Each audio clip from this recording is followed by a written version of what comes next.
Everybody, and welcome along to another video. So next scenario on the list is Diamond Heights. So Diamond Heights doesn't really need much of an introduction, I wouldn't have thought. It's one of the most iconic scenarios in the game for multiple reasons. Arachnophobia, the steel mini coaster, is like the first coaster that you see in the opening scene, or basically when you first load the game up. So it's probably the first coaster that many of us saw when we first cast eyes on this game. As well as that, it's also the first scenario in the game that kind of gave you a well-established park to start off with.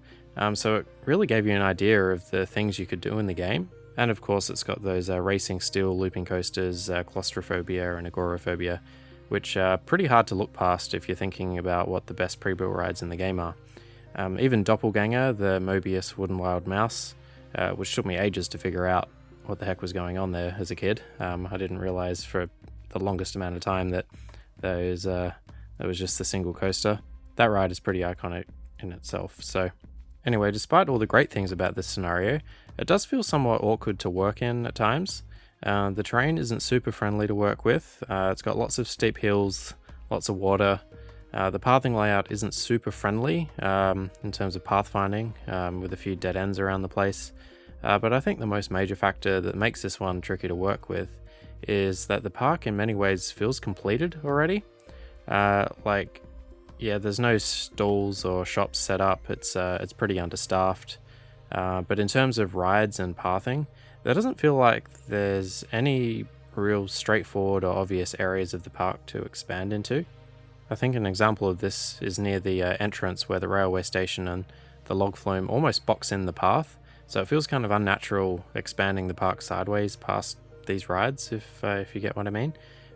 Anyway, I do have some ideas that I think should work out, so let's get into the build.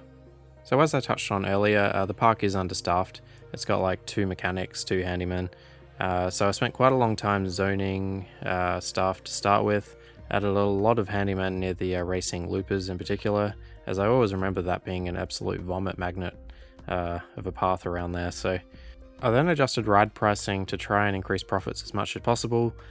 This being a park value objective, I'm not that concerned with keeping guests in the park as long as I can.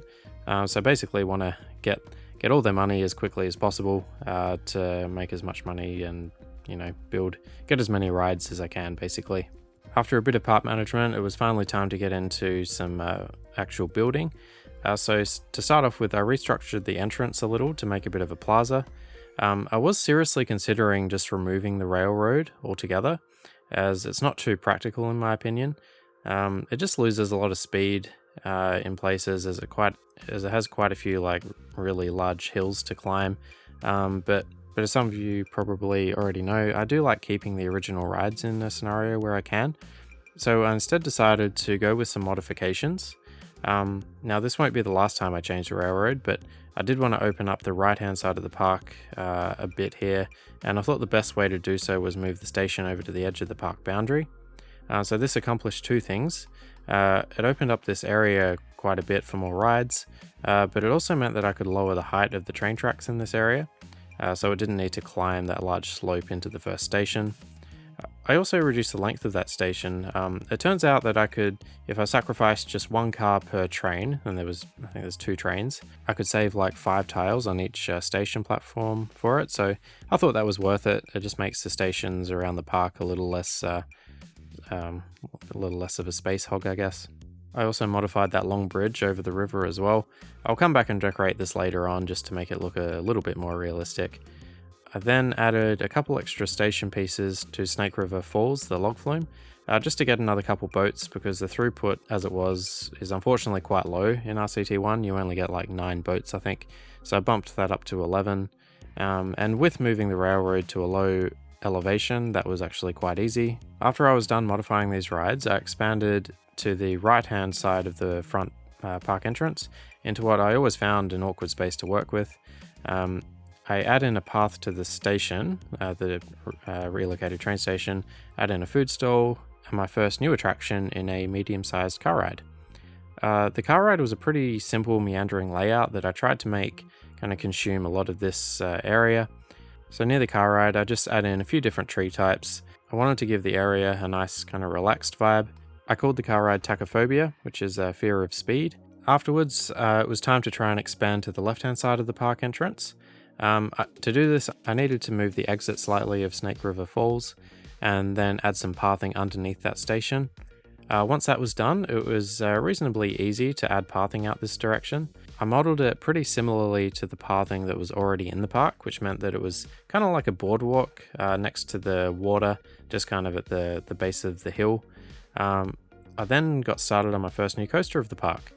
So the first new coaster type unlocked was the wooden coaster, and I envisioned a bit of a terrain-hugging CCI style woodie that took up basically the entirety of this hill here. So that's what I attempted to do. Now I spent some time off camera figuring out a layout I wanted, as it was a pretty challenging space to work with. So I kind of got the layout mostly figured out before I did this recording. The layout ebbs and flows in multiple directions. It's pretty fast overall, but I think it makes decent use of the terrain and has a few high-speed turns over water, which I think would be pretty fun. I had to do a fair bit of landscaping for the section of diagonal track that goes kind of through the hill and under the chain lift, and there's also a couple tunnels here and there that I needed to kind of blend in. The last part of the ride crosses over to the little space near the corner of the map, as I thought otherwise there's no way I would really get any other rides out there sensibly. So yeah, just tried to consume that little bit of space there. I do have to make a couple other changes to the railroad at this point to accommodate the coaster, but I also took this as an opportunity to add another station to the railroad. I thought this was a good point in the map to have another railroad station, just because there's nothing really out here, and there's actually quite a long distance between the first railroad station and the next one next to the Wooden Wild Man ride. After I hook that station up, I add in just a few pathing decorations along the that new section of path, and add in a few more staff members as well.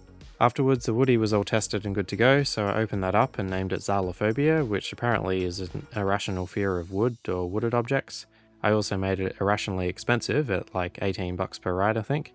And I'm going to try and apply this naming convention or theme, I guess, across rides in the park, where it makes sense to do so anyway, just to, keep that theme, that phobia theme going, like with several of the rides already. After that was done, I moved further into the park and did another modification to the railway to kind of divert it under the large hill near Arachnophobia. It really bothered me how the train climbed up so high here originally, only to dive back down straight afterwards after the hill was done.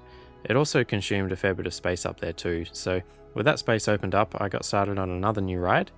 Now I was considering flattening this hill, as I always thought it was kind of horrendous to work with, but I decided to stick with what was given and incorporate another terrain-hugging ride in a waterslide. Now this turned out to be really fun actually. I basically just had the lift hill follow the slope of the land and then have a very gradual descent with a network of switchback turns, which also had lots of S-bends, which I think makes water slides look nice and flowy, I guess. And this all built up to a steep drop finale, which looped back into the station platform just at the end there. Now, I've been taking this approach with a lot of water slides of late. I find that since they lose speed so quickly, you get a much longer track with gradual drops at the start and then a kind of big one at the end to finish it up. The queue line and exit path took a little bit of fiddling around to get right, but then afterwards I added in a nice mix of trees onto that hill, which I think combined quite well with the aqua color of the slide.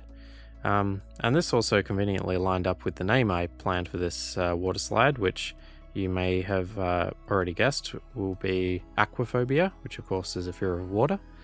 The slide actually doesn't have great stats. I think there might be a stat penalty of some sort. The intensity and excitement are only about 3, but I'm not too bothered by that. It just means most guests in the park will ride it. So yeah, it wasn't too much of a big deal, and I could still charge like $7 for it too. After the trees, I added in some fencing around some of the rougher bits of land and just tried to make those areas blend in a little bit nicer than what they were originally. And then it was time for another flat ride. Well, I think it was the first flat ride that I added in the pirate ship. I then add in another food stall, as I really didn't have much of that going on just yet. I'm also not too worried about that, as since it's a park value objective and combined with the high ride prices, guests won't stay in the park that long anyway, as they'll tend to spend their money pretty quickly. So yeah, food and drink stores aren't a massive priority for me at this stage. I then spent quite a bit of time decorating the log flume Snake River Falls, as the single style of tree that was around this ride to start with was kind of bugging me, and I wanted to finish this area of the park as best I could. So yeah, I had in quite a few different types of the darker, kind of more foresty type trees, I guess. Lots of shrubs, and I threw in a few different land textures to mix things up a little bit. Added in a drink stall over here too.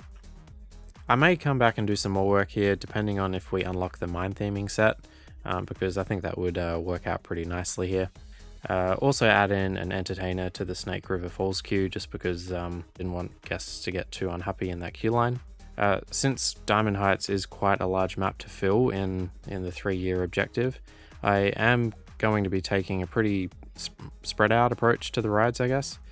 So quite a big contrast to the previous playthrough in Gentle Glen, where that was quite a small map to work with, so I could add a fair bit of detail to the little area there. As well as the rides, I'm also going to be taking this approach with the scenery and decoration, as it just won't be possible to apply the same level of detail as I did in Gentle Glen across the Diamond Heights map in the same amount of time. I then thought I may as well come over and decorate the wooden coaster a little bit as well, as the hills around here were looking a little bit monotone and bare as well. So I add in some similar sort of trees here, maybe with a couple more of the bolder colours though, as I think that complements the wooden support structure of the coaster nicely.